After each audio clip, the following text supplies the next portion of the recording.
Asher and Naphtali approached their father's side.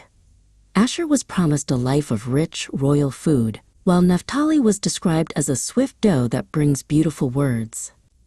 In Asher's hands there seemed to be the bounty of the harvest, and Naphtali's step was light, as if he were already running across the mountain ridges.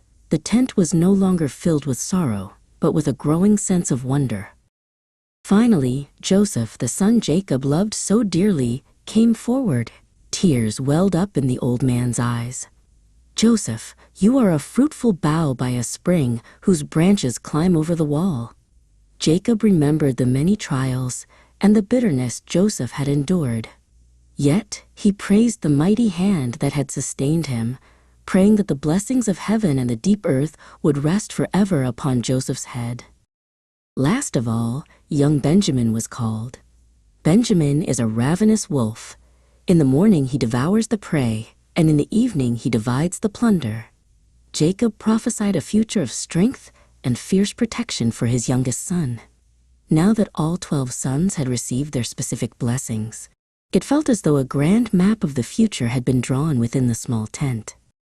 Having finished the blessings, Jacob gave his final request. "The time has come for me to go to my ancestors. Do not bury me here in Egypt, but take me back to the cave of Machpelah in the land of Canaan, where my fathers sleep." Joseph leaned down and kissed his father's hand, promising to do exactly as he asked. Jacob looked relieved, like a traveler finally putting down a heavy pack at the end of a long journey. After he finished speaking, Jacob drew his feet up into the bed. He closed his eyes and breathed his last, as quietly as if he were falling into a deep sleep. Though the 12 brothers wept for their father, the seeds of the promises he had spoken began to grow in their hearts. One day, they would become the 12 branches of a great tree called Israel, witnessing to the whole world that God is alive.